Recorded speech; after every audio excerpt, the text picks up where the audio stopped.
way into the Elite Eight. We're also looking at LSU and NC State, the next game you'll see. But right now, it's Maryland that's got themselves back in this game, Coach Al. Well, South Carolina, 42 points in the paint per average. They're a long way away from that, but Maryland's doing it at the free throw line. They get there second most in the country. To your point, Kayleen Smykel only 1 for 5 from the field, but she's got 5 points at the line, and she leads all Maryland scorers. That's how they've stayed in this game, getting to the foul line. It is all knotted up. We can't wait to see how the final few minutes play out. We'll see you back here at the half. Kelsey, ladies, thank you.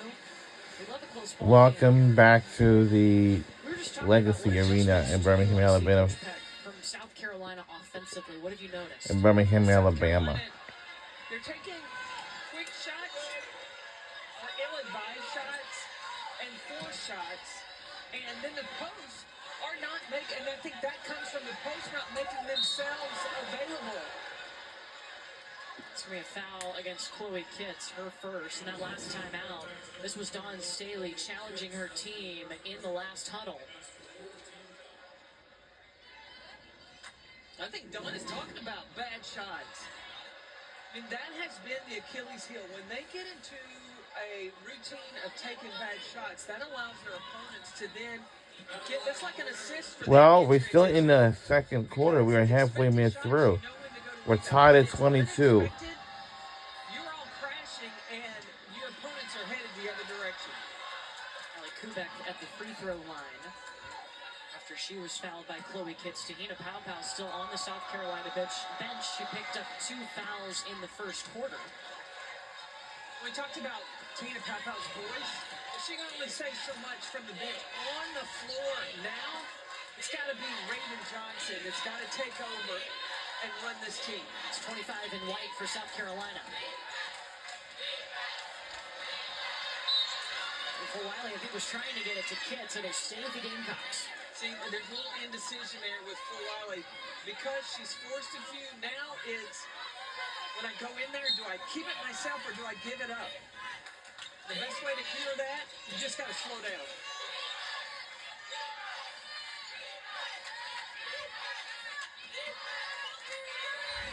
Three seconds, Tessa Johnson. Oh. Smykel up ahead for Maryland, pulls up at the elbow. He gets to go. Shots good by Maryland. Kayleen Smykel with an opportunity, and she's open. When she crosses half court, she is going to find an opportunity to score. 9 points for her, 5 of those from the free throw line. Wiley knew when it came out of her hand. He gets to go. All right, come on. Hey, Carolyn, you talked about the indecision from Wiley. That was the last message from Dawn Staley during that timeout, was we have to get stops and be able to go down and score just so that we can feel good about what we're doing and be able to build some confidence. Absolutely. And the shot good. 3 by Maryland. They extended their lead to 4, and we're catching up by 4. Come on, guys. I get ourselves together. She has 8, 3 for 3 from the field. Meanwhile, South Carolina 1 for its last 9. Maybe 1 for its last 10.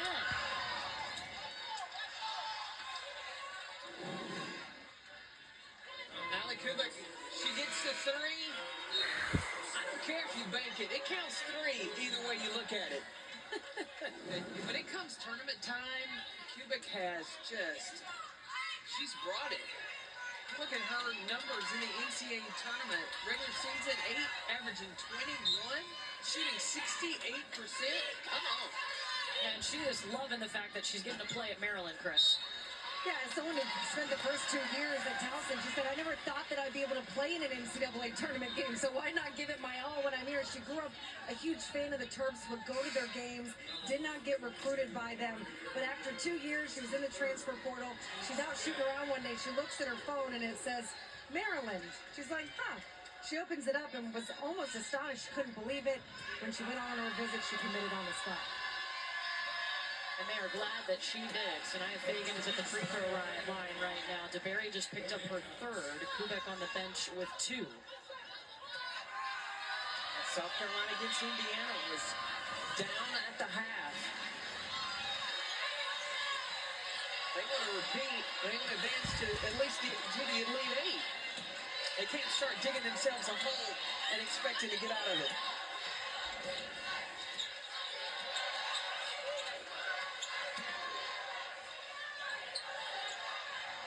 Tibiasu over to Cheyenne Sellers, who only has one made field goal today. 6 seconds to spin, away from Bree Hall, and Cheyenne Sellers with the finish.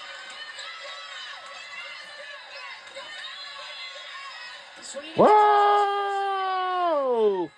3! South Carolina! We're back with the 1 point closer! Get it to your high percentage three-point shooter. Also looking to get around Fagan. There's going to be a foul underneath. I think it's on Raven Johnson. And Cheyenne Sellers, with her 6'2" frame, is able to get over and around Bree Hall. But in transition, making the extra pass. Bree Hall making the right decision to move the basketball. And Tessa Johnson knows that's her shot. And so she's able to pull the trigger and knock it down. The foul was against Raven Johnson. Both teams are in the bonus, so any foul from here on out in the quarter will result in 2 free throws. Maryland's really good from the free throw line. She's almost 77% from there as a team. Cheyenne Sellers is really good at the free throw line. I mean, clutch free throws on Monday in the second round. She was 9 for 9. She took over in the fourth quarter and both overtimes, and how she orchestrated. And I like just watching how she was thinking on the floor, where the shots needed to come from, who she needed to get the ball to, and when it was her time. And Maryland has put the ball in her hands right now.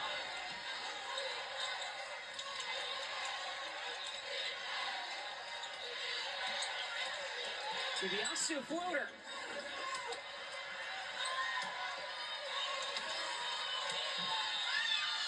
South Carolina just 2 for its last 12. Fagan asking for it, she'll get it. Up against Poffenbarger. We are coming back within point now. Fagan, South Carolina wants to see. Well, it started with the initial post-up. She established her position, got the basketball. Then, once she got it, she commanded her space. Poffenbarger in front of the iron. Under a minute ago in the second quarter before halftime. More of a presence inside from the post game. Fitz scored the first 10 points for South Carolina, but hasn't scored in the second quarter. Ooh, Cheyenne Sellers may have gotten away with a carry. South Carolina ball, 39.5 seconds left in the half. Hadn't seen this the whole first half. First time from Sanaya Fagan to really commanding and wanting the basketball. And then the crowd dribbled down to get inside, and then the reverse pivot. Reading the defense and going back to the outside. South Carolina needs more of that from number 20 in white. Don Staley has brought in Tahina Paopao. She's been out most of this first half with foul trouble, but they want her to set up this offense. And an offensive foul. What? Oh boy. And now the Powell is going back on the defensive end. I'd take her back out. You want to risk her picking up her third. And they will. Raven Johnson will replace her. It was the second foul whistled against Tessa Johnson of South Carolina. Now, this is going to be a tough guard because Tibiasu, Smeichel, and Sellers are all a threat as the clock runs down.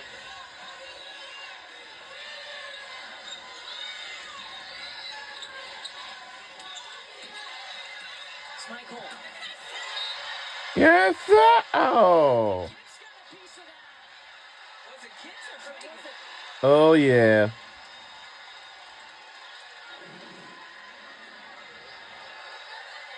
Oh, it was Fagan. That's Fagan. Wow. That may be the play that Now they will stay here with Maryland now. It's a tight ball game. I don't know what we can do in the second half, but we got to win, you know. If Maryland knock us off, man. If that's the case, then who knows?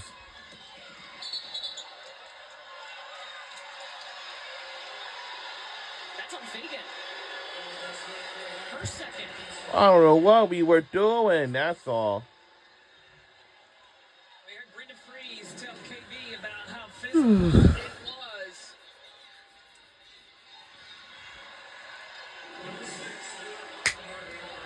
Did they call that on? They called it on Sanaya Fagan. Uh-oh. Like it was on Chloe Kitts.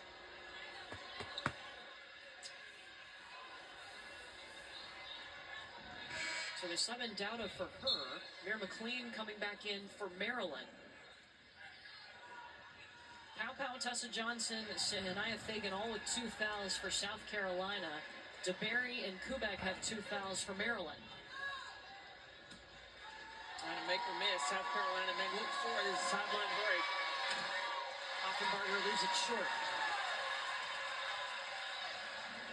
Maryland's got 4 players back. And Don Sady's got Blue Wally at the table.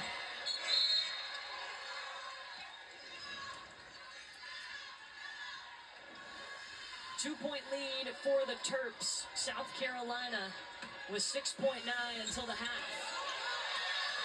They like Full Wiley. All right. Just sum up. Yeah. Oh. All right. Now it's halftime. Now we need to figure out what our adjustments will be when we return. Like in the second half. Because, you know. Sellers is with Chris. Your coach told me a bit ago about how physical this game has been. What kind of effort did it take on the defensive end in that first half? No, I think it took all of us. I mean, they're a great rebounding team, so we have to put all 5 of us in the paint to make sure we get a box out. And I think, we did a great job in 20 minutes, so we have 20-minute war. What will be most important when you guys come out of the locker room to start that second half? Keep our intensity up, keep the pace of the game up. I mean, we're getting out and running, and that's what we love to do. And then we're doing a good job boxing out, so I think just continue to do that, and we'll be successful. Appreciate it. Thank you. Maryland takes a 2-point lead into the locker room on the #1 seed and the reigning national champion, South Carolina. They're 33-31 at the break. Back to the studio. Well, we'll see you all in the second half, in the third quarter very soon. But now let's enjoy a halftime break. Halftime report alongside the Hall of Famer, 2-time national championship coach, Arthur McGraw, Megan McEwen. I'm Kelsey Riggs-Cuff. It is great to be with you. It is Maryland with the 2-point lead over South Carolina. And we'll see you all in the second half and the third quarter very soon. Enjoy our halftime break. At the half and back.